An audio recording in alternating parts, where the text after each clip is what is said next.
The dinner was in 9 hours, and Philippa Thorn was lacing someone else's boots. They were too tight across the ankle.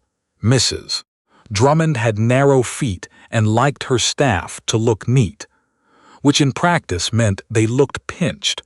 But Philippa had learned to ignore the pressure the way she had learned to ignore a great many things over the past 4 months.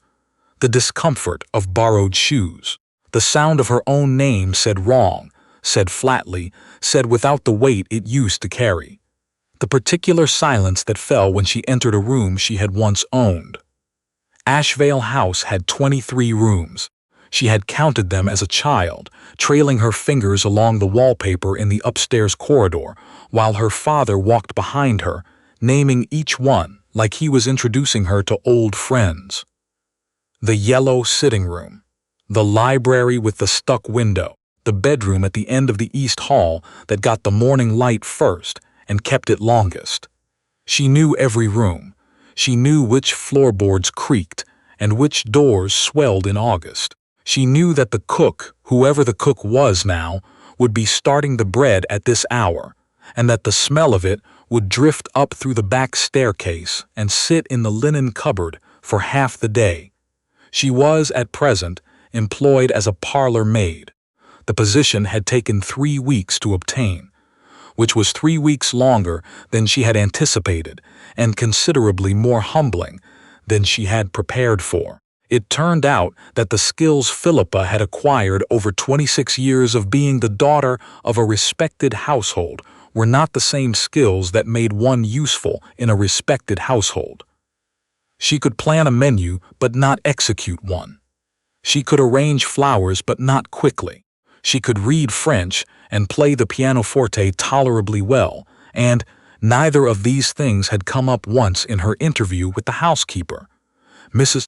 Drummond, who had looked at her references, forged, borrowed from a cousin's maid who had since emigrated to Halifax, and asked only whether she was prone to headaches or strong opinions.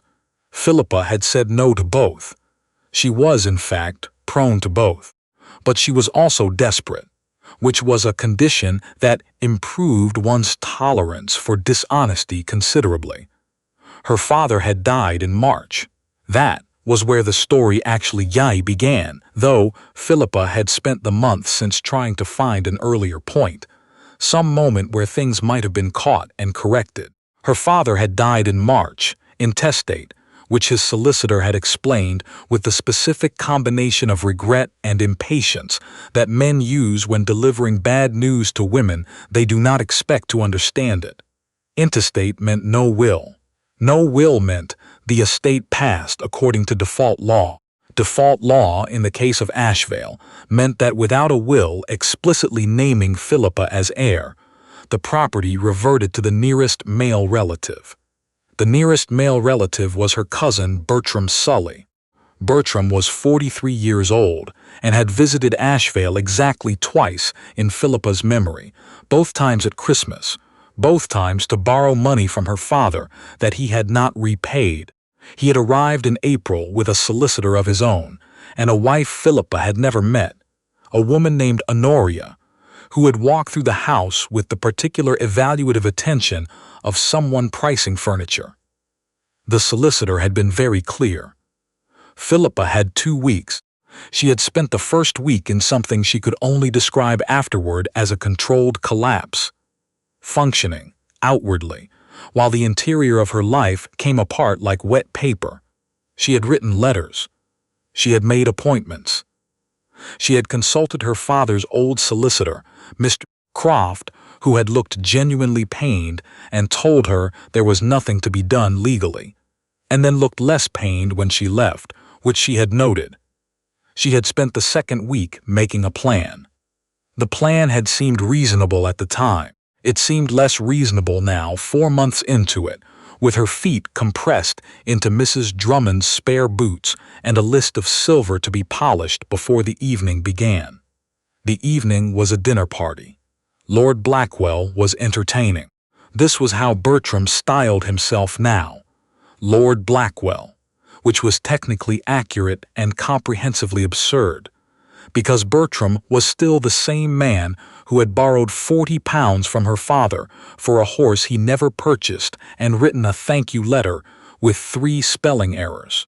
He had moved into Ashvale in May with Honoria and Honoria's mother, a Mrs. Westing, who smelled faintly of camphor and complained about the drafts, and he had set about making the house his with a thoroughness that Philippa found, from a distance, almost impressive.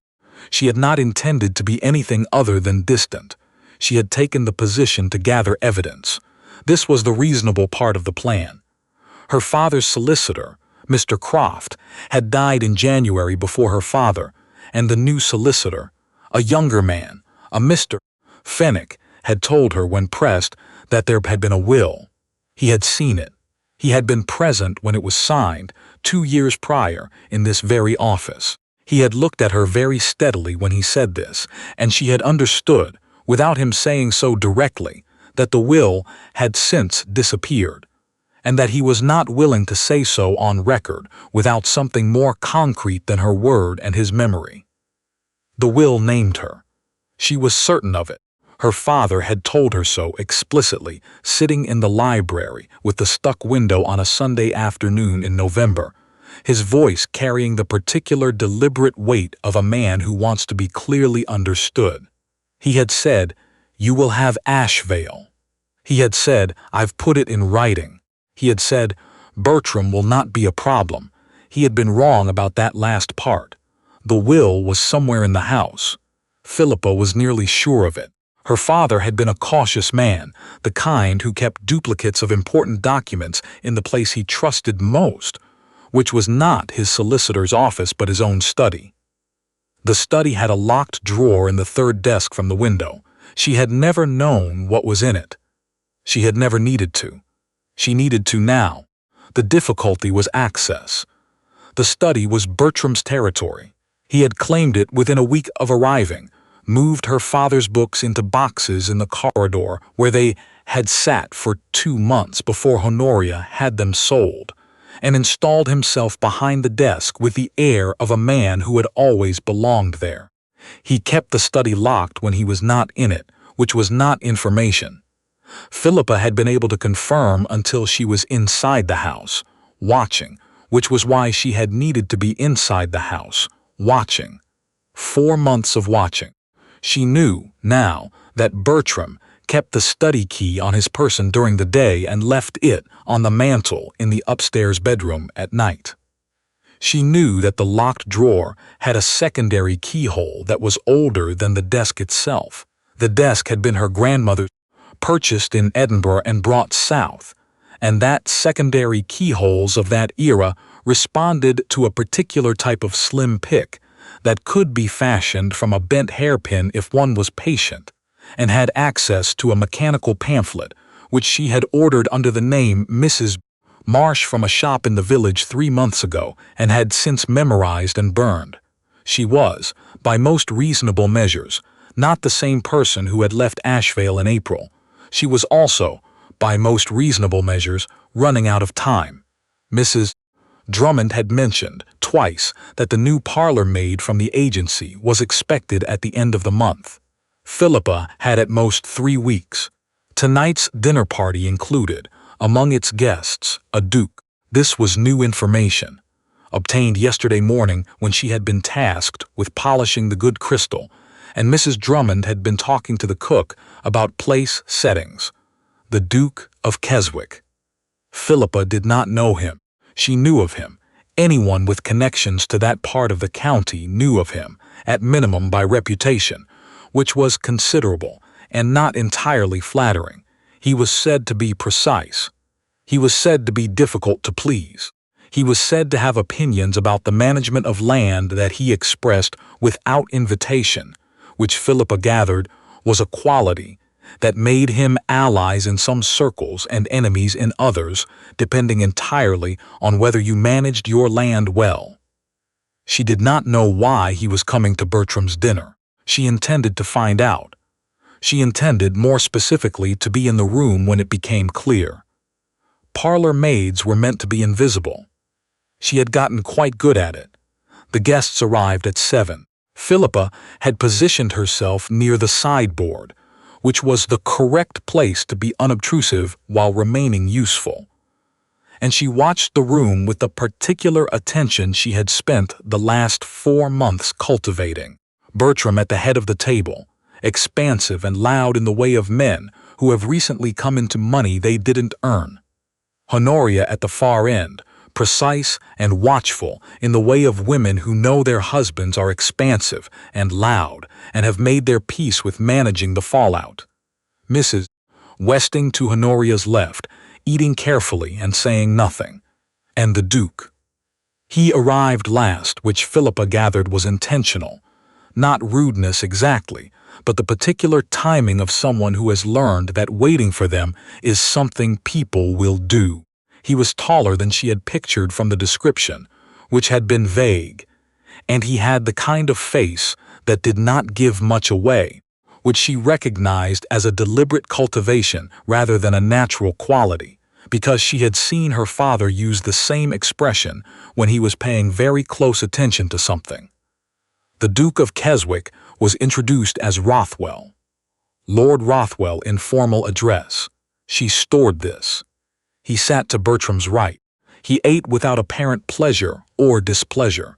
He asked, twice, specific questions about the eastern fields, drainage, yield, the condition of the old mill lease, and each time Bertram answered with the particular combination of confidence and vagueness that indicated he did not actually know the answers. The third time Bertram's answer trailed into something approximate. Philippa watched Rothwell set down his fork with a precision that was not quite impatience, but was adjacent to it. She was refilling water glasses along the near side of the table when she heard it. Bertram to Rothwell, in the lowered voice that men use when they believe the staff are furniture. Question of the north boundary. I've had it looked at. The previous surveyor's notes were, well, they've been mislaid, but I'm confident the line sits where I've marked it. Mislaid. She did not move. She had learned in 4 months to not move when she heard something she needed to hear. Rothwell said without inflection. Mislaid. These things happen. Bertram refilled his own glass. Old houses accumulate papers. Half of what my predecessor left behind was useless anyway. Predecessor. Her father. She moved on to the next glass. Her hand was perfectly steady. She had also learned that. The dinner ended at 9:30. The guests departed by 10. By 10:30, the kitchen was being put to rights, and Mrs. Drummond had gone upstairs, and the house had settled into the particular quietness of a place where the people in charge were no longer awake. Philippa had 1 hour. She had thought about this for weeks in the abstract, and now she thought about it in the specific, which was different, because the specific included the weight of the hairpin in her pocket and the sound of her own pulse, which she had expected to be able to manage, and was finding slightly louder than anticipated. The study was on the ground floor, east corridor, second door. She had walked past it 1,100 times in her childhood and 412 times since April, and she had never once tried the handle after hours because she had needed to be certain, first, that the key was upstairs, that the household was settled, that she had enough time and a clear path. She was certain now. The door opened on a room that smelled like him, faintly. Her father's pipe tobacco and the particular old paper smell of the books he'd kept, though the books were gone. Bertram had put a different smell in the room, something heavier, a hair oil, or a particular soap, layered over what was underneath. She stood in the doorway for a moment with her hand on the frame. Then she crossed to the desk, the third drawer from the left. The secondary keyhole was exactly where she had pictured it, a small oval set into the wood below the main lock, barely visible unless you knew to look. She had the bent pin ready. She had practiced the motion, in the dark, on a similar lock she had found at a market stall in the village and purchased for 6 pence, and taken apart and put back together until the motion was part of her hands rather than her mind. It took 4 minutes. The drawer had papers in it. Of course, it had papers in it. Bertram was not tidy. She had gathered that, and she worked through them with fingers that she could feel trembling now, not with fear exactly, but with something adjacent, some high-frequency hum of almost. Letters. Land records. A receipt for something. A folded sheet that turned out to be a copy of a debt, Bertram's, from a bank in Toronto, which she set aside because it was interesting, but not what she needed. And then, her father's handwriting. She knew it the way she knew the floorboards, the way she knew the stuck window. By long familiarity, by the specific character of it, the small D's and the capital A's that had always listed slightly to the right. The will was 7 pages. She read the first paragraph and the last, and the section in the middle that mentioned her name. Then she folded it and placed it inside her dress, against her ribs, where she could feel the paper with every breath. She was replacing the other documents when she heard the footstep. Not from the corridor. From inside the room, she turned. Rothwell was standing near the window, which she had not registered as open. He was still dressed from dinner. He was looking at her with the same expression he had worn at the table. Attentive, closed, giving nothing away. And she had approximately 2 seconds to understand that her position was, by any conventional measure, catastrophic. She did not try to hide what she was holding. She had already hidden it, which was a different thing, and attempting to dissemble now would only waste time she might be able to use. "You should know," she said, "that I'm not a parlor maid." He said nothing. "My name is Philippa Thorn. My father was Gerald Thorn. He owned this house." She kept her voice level. She had been keeping her voice level for 4 months, and it had gotten easier, though not easy. "He left a will. It has been missing since his death. I have reason to believe it was concealed deliberately. Still nothing." "I've found it," she said. "It's in my possession. I intend to present it to a solicitor tomorrow morning," Rothwell said finally. "How long have you been in this house?" It was not quite a question. "Since June," she said. "As a maid, I needed access." Something shifted in his expression. She could not precisely identify it, not suspicion, not surprise exactly, something more considered than either. "The Eastern Boundary records," he said. "Sully said they'd been mislaid. I heard. Were they? I don't know," she said. "But I know what mislaid means when Bertram says it. He said the same about my father's papers when I asked his solicitor about the will." Rothwell looked at her for a long moment. The window behind him let in a thin October wind that moved the curtain once, and then was still. "I came to this dinner," he said, "because I was told the new owner of Ashvale wanted to discuss a land boundary that has been in dispute for 8 years. I came because the previous owner, your father, was a man I trusted, and his word on that boundary was sufficient for me, and I wanted to understand the basis on which his successor intended to renegotiate." Philippa waited. His successor, Rothwell said, did not appear to know the boundary existed. "No," she said, "he wouldn't." "Your father was Gerald Thorn." "Yes, I knew him," Rothwell said. "Not well, well enough." He looked at the desk, at the drawer she had left slightly open, at the room in general. He spoke of his daughter. He was precise about it. He said she would have Ashvale. He said he'd put it in writing. Something happened in Philippa's chest that she did not have a name for. It was not relief. Relief was too thin a word for it. It was more like a room she had been holding closed, suddenly having enough pressure behind it that the door simply opened. "He told you that," she said. "At length," Rothwell said, "over a boundary negotiation that took 3 meetings to conclude. Your father was not a man who discussed personal matters briefly." She almost laughed. She didn't quite, but it was close. "I need a witness," she said, "for the solicitor, someone who can attest to what my father said about the estate, who he intended as heir." "That would be admissible," Rothwell said. "In support of a document, yes. Would you?" He considered her for a moment that was long enough that she felt the question hanging between them with a weight she hadn't entirely anticipated. Then he said, "I would need to verify the document's authenticity. I will not attest to something I haven't confirmed." "Of course," she said. "And I would need to know," he said, "whether there are other records in that drawer that pertain to the boundary dispute." She looked at the papers she had been replacing, the debt record from the bank in Toronto. That would be him attempting to leverage the boundary negotiation for capital, Rothwell said without particular emotion, which is consistent with what he said at dinner. She handed it to him. He looked at it for a moment and then folded it and placed it in his coat pocket with the precise movement of someone filing something under a category that already existed. "The solicitor's name," he said. "Mr. Fenwick, in the village. I know Fenwick." A pause. "He's honest. He told me there had been a will," Philippa said. "He wouldn't go further without documentation." "He will now," Rothwell said. She looked at him.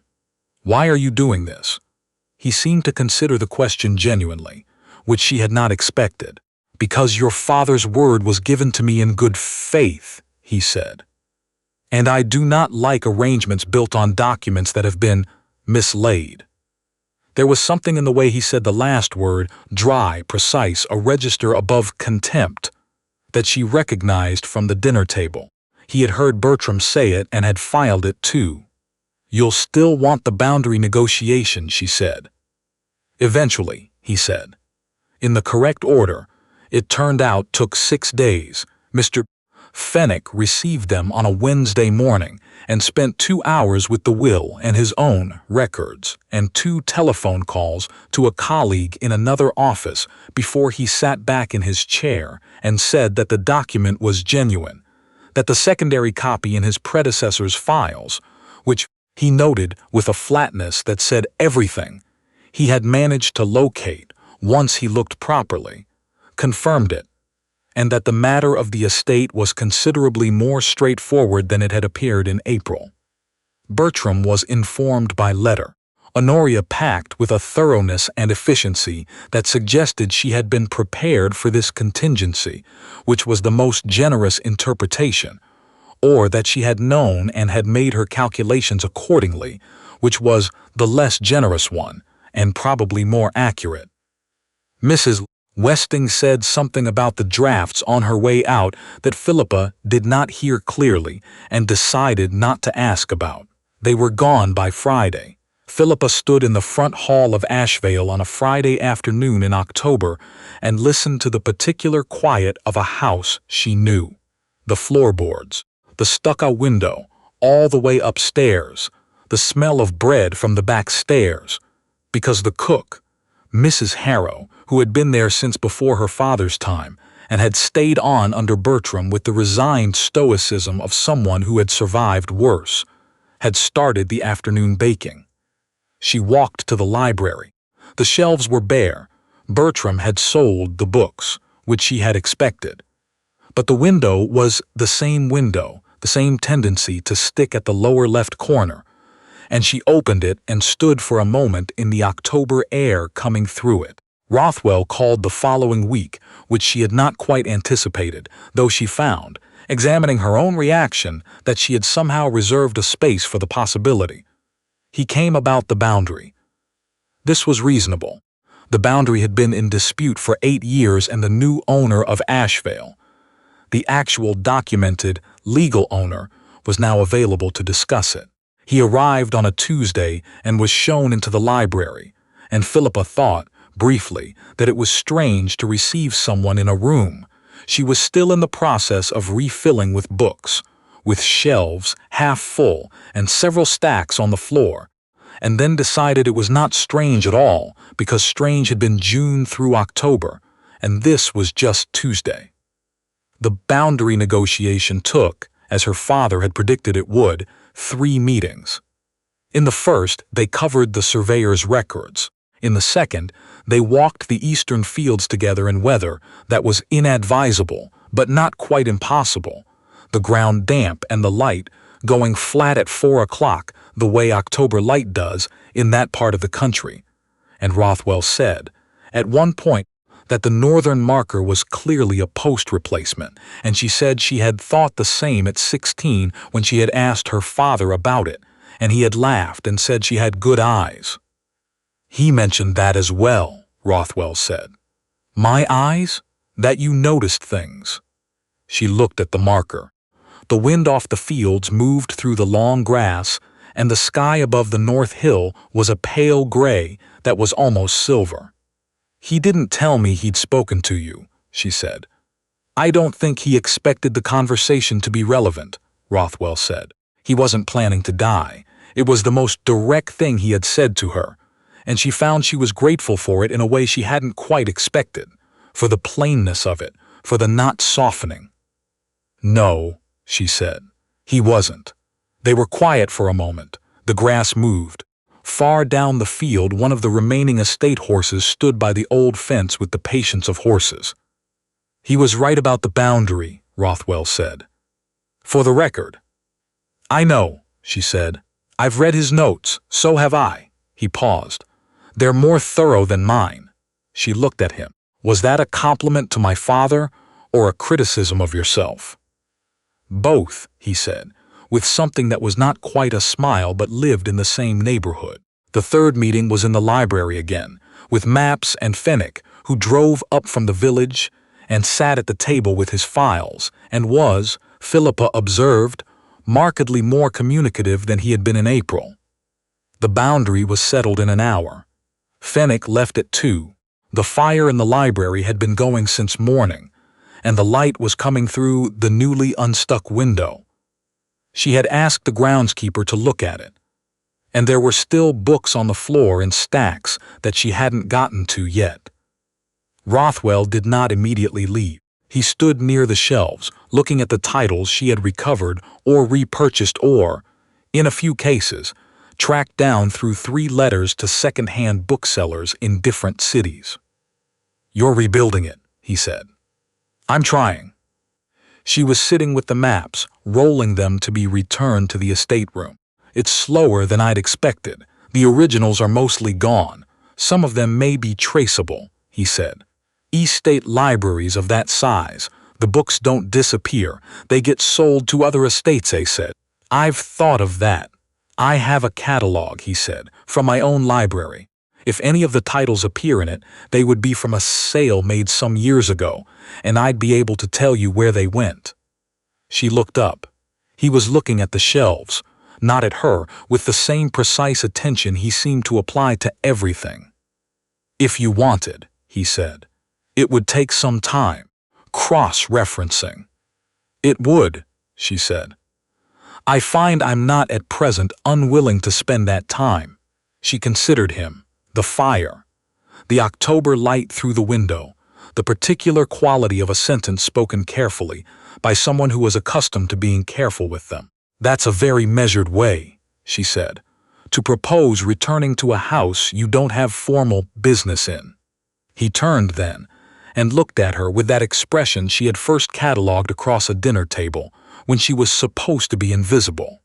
I'm aware, he said, and I thought it better than the alternative, which was being less measured, he said, which I considered and decided against on the grounds that you had just spent 4 months in a situation that required a significant quantity of sustained patience, and I did not want to be another thing requiring management. She looked at him for a moment. Then she said, You may bring the catalog. He brought it the following week, and the week after that. He knew more about her father's library than she had expected. They had talked books, apparently, across those 3 boundary meetings, which was the sort of thing her father would have done, would have fallen into naturally, the way he fell into all conversations about things he cared about. By November, she no longer thought about the borrowed boots. By December, the library was half filled again, and there was a section near the east window that had been reconstructed almost entirely from Rothwell's catalog and his knowledge of where things had gone. By January, when the ground outside was frozen and the stuck window was stuck again in the cold the way it always was in January, and the fire in the library had become a reliable feature of Tuesday afternoons. She thought about her father saying, "You will have Ashvale," with the specific sense that she understood now, more completely than she had in March, what having it actually meant. It meant the floorboards, the window, the bread smell, the horse by the fence, the shelf of books slowly coming back. It meant this, too, the chair across the table occupied, the fire, the particular quality of someone who notices things sitting in a room where she had spent her childhood noticing them. Rothwell looked up from the catalog and found her looking, and did not look away. "The Ashvale copy of the Botanical Survey," he said. "I know where it went." "Where?" she said. "My library," he said. "East room, third shelf." She waited. "I could bring it," he said. Or, he paused, with the precision of someone who had thought about how to say the next thing. "You could come and see the rest of the shelf, which has, I think, at least 4 others." Outside, the January light was doing what January light does in that part of the country. Going thin by 3, the sky the color of old pewter, the North Hill barely visible from the window. The fire said what fires say. The library held itself around them the way it always had. "Tuesday," she said. He said, "Tuesday."